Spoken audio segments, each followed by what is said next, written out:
রমাজান। সম্মানিত উপস্থিতি, রমাজানের বিষয়ে তিনটে কথা। এক, রমাজানের গুরুত্ব এবং ফজিলত। রমাজানের গুরুত্ব এবং ফজিলত রাসূল সাল্লাল্লাহু আলাইহি ওয়াসাল্লাম বলছেন, মান সামা রমাদানা ঈমানান ওয়া ইহতিসাবান গুফিরা লাহু মা তাকাদ্দামা মিন যামবি। কেউ যদি রমাজান মাসে ঈমানের সাথে নেকির আশায় সিয়াম পালন করে, তার পূর্বের সকল গুনাহ ক্ষমা হয়ে যাবে। ওমান কামা রমাদানা ঈমানান ওয়া ইহতিসাবান গুফিরা লাহু মা তাকাদ্দামা মিন যামবিহি। কেউ যদি রমাজান মাসে তারাবির সালাত আদায় করে, তার পূর্বের সকল গুনাহ ক্ষমা হয়ে যাবে। ওমান কামা লাইলাতুল কদরি ঈমানান ওয়া ইহতিসাবান গুফিরা লাহু মা তাকাদ্দামা মিন যামবিহি। আর যদি কেউ রমাজান মাসে লাইলাতুল কদরের রাত জাগরণ করে, তার পূর্বের সকল গুনাহ ক্ষমা হয়ে যাবে। রাসূল সাল্লাল্লাহু আলাইহি ওয়াসাল্লাম আরো বলেছেন, ইদা দাখালা রমাদান ফুতিহাত আবওয়াবুস সামা। যখন রমাজান আসে, আসমানের দরজাসমূহ খুলে দেওয়া হয়। ও ফুতিহাত আবওয়াবুল জান্নাহ, জান্নাতের দরজাসমূহ খুলে দেওয়া হয়। ও উল্লিকাত আবওয়াবুন নার, জাহান্নামের দরজাসমূহ বন্ধ করে দেওয়া হয়। ও সুলসিলাতিশ শায়াতিন, এবং শয়তানকে শৃঙ্খলাবদ্ধ করা হয়। রমাজান এমন একটি মাস, যে মাস সম্পর্কে আল্লাহ সুবহানাহু ওয়া তাআলা পবিত্র কোরআনের সূরা বাকারার মধ্যে বলেছেন, শাহরু রমাদান আল্লাযী উনজিলা ফীহিল কোরআন। রমজান এমন একটি মাস, যেই মাসে আমি পবিত্র কোরআনকে অবতীর্ণ করেছি।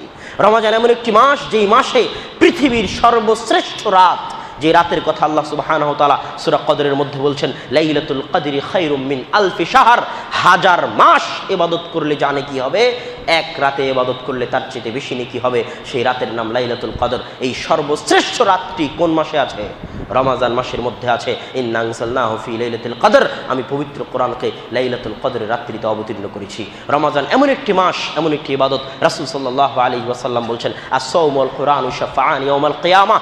সিয়াম এবং কোরআন কিয়ামতের মাঠে আল্লাহর দরবারে শাফাআত করবে। সিয়াম আল্লাহকে বলবে, আল্লাহ, আপনি ভাবছেন সিয়াম কিভাবে কথা বলবে? এখানে একটা সূক্ষ্ম কথা বলে যাই, প্রত্যেক আমলকে কিয়ামতের মাঠে আকৃতি দেওয়া হবে, রূপ দেওয়া হবে। কিভাবে? রাসূল সাল্লাল্লাহু আলাইহি ওয়াসাল্লাম বলছেন, মান কারা সূরাতুল বাকারা ওয়া আলে ইমরান। কেউ যদি সূরা বাকারা এবং আলে ইমরান পড়ে, তাহলে সূরা বাকারা আলে ইমরান কিয়ামতের মাঠে ছায়া, হামামান, ছায়া হয়ে তাকে ছায়া দিবে। সূরা বাকারা এবং আলে ইমরান তথা আলে ইমরান এবং সূরা বাকারাকে কিয়ামতের মাঠে আকৃতি দেওয়া হচ্ছে। ঠিক সওমকে আল্লাহ সুবহানাহু ওয়া তাআলা কিয়ামতের মাঠে আকৃতি দিবেন। সওম আল্লাহর সাথে কথা বলবে, আল্লাহ মানাতুহু আনিশ শাহওয়াত ওয়াত তাআম। আল্লাহ, দুনিয়াতে আমি এই মানুষকে শাহওয়াত থেকে, খাদ্য থেকে, মনের ইচ্ছা থেকে বিরত রেখেছিলাম, আজ তুমি তাকে জান্নাতে দিয়ে দাও। আল্লাহ সিয়ামের এই শাফাত শুনবেন এবং বান্দাকে জান্নাতে দিয়ে দিবেন। রাসূল সাল্লাল্লাহু আলাইহি ওয়াসাল্লাম বলেছেন, মান সামা ইয়াওমান ফি সাবিলিল্লাহ বা'আদাল্লাহু ওয়াজহু আনিন নারি ৭০ খরিফান। কেউ যদি একদিন সিয়াম পালন করে, আল্লাহ তার মুখমণ্ডলকে জাহান্নামের আগুন থেকে ৭০ বছরের পথ দূরে সরিয়ে দিবেন। সম্মানিত উপস্থিতি, রমাজান এমন একটি মাস, যে মাস আল্লাহ সুবহানাহু ওয়া তাআলা মুসলমান জাতির উপর রহমত বরকতের সকল দরজা নিয়ে আল্লাহ সুবহানাহু ওয়া তাআলা উপস্থিত হয়েছেন। রমাজানকে সামনে রেখে আল্লাহর প্রস্তুতির অভাব নাই। আল্লাহ রমাজানকে সামনে রেখে আসমানের দরজা খুলে দেন, রমাজানকে সামনে রেখে জান্নাতের দরজা খুলে দেন, রমাজানকে সামনে রেখে আল্লাহ শয়তানকে শৃঙ্খলাবদ্ধ করেন, রমাজানকে সামনে রেখে আল্লাহ সুবহানাহু ওয়া তাআলা জাহান্নামের দরজা বন্ধ করেন। রমাজানকে সামনে রেখে আল্লাহ তিনটে পথ দিয়েছেন পূর্বের সকল গুনাহ ক্ষমা করে নেওয়ার।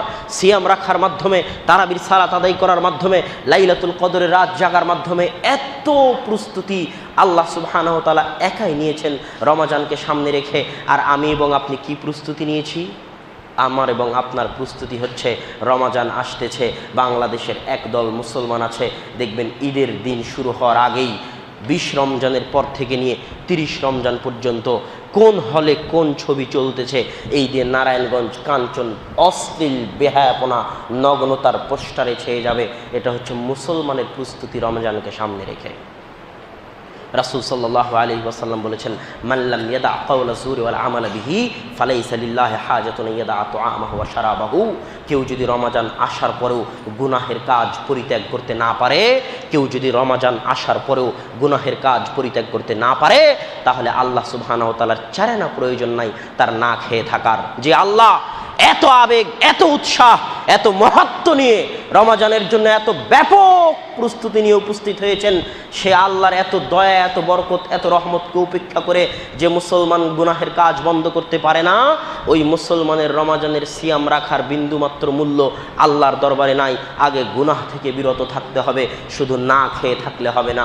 এই জন্য রাসূল সাল্লাল্লাহু আলাইহি ওয়াসাল্লাম বলেছেন, রাগিমা আনফু রাজুলিন, রাগিমা আনফু রাজুলিন, রাগিমা আনফু রাজুলিন। ওই ব্যক্তির নাক ধুলায় ধূসরিত হোক, ওই ব্যক্তির নাক ধুলায় ধূসরিত হোক, ওই ব্যক্তি অপমানিত হোক, শেষ হয়ে যাক, নষ্ট হয়ে যাক, ধ্বংস হয়ে যাক। আল্লাহ রাসূল কোন সে ব্যক্তি? তো সেই ব্যক্তি ওই ব্যক্তি যে রমাজান পাওয়ার পরেও তার গুনাহ ক্ষমা করে নিতে পারল না। তার চাইতে হতভাগা, তার চাইতে দুর্ভাগ্যবান, তার চাইতে খারাপ মুসলমান আর হতে পারে না যে রমাজান পাওয়ার পরও তার পূর্বের গুনাহ ক্ষমা করে নিতে পারলো না। অতএব যুবক, তোমাকে বলে যাচ্ছি, অন্য মাসে গুনাহ করো, এটা আমি বরদাস্ত করতে পারি। গুনাহ করতেছ, তুমি আল্লাহর কাছে সেই গুনাহের ক্ষমা নিয়ে নিতে পারো, কিন্তু আমি মুসলমান, আমার দেহে এক ফোঁটা রক্ত থাকা পর্যন্ত, আমার হৃদয়ে বিন্দুমাত্র ঈমান থাকা পর্যন্ত, আমি যদি মুসলিম মায়ের দুধ খেয়ে থাকি, মুসলিম বাপের রক্ত যদি আমার শরীরে থাকে, তাহলে আমি এটা বরদাস্ত করব না যে রমাজান মাসে কেউ প্রকাশ্যে গুনাহ করবে।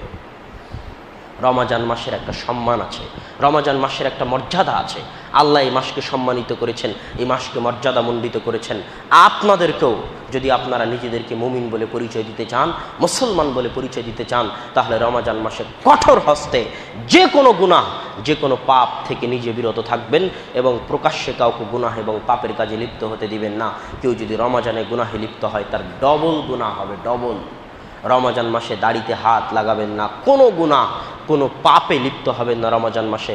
আল্লাহ রমাজানকে মূল্যায়ন করেছেন, আপনিও রমাজানকে মূল্যায়ন করার চেষ্টা করুন। আল্লাহ সুবহানাহু ওয়া তাআলা আমাদের সেই তৌফিক দান করুক। আল্লাহুম্মা আমিন।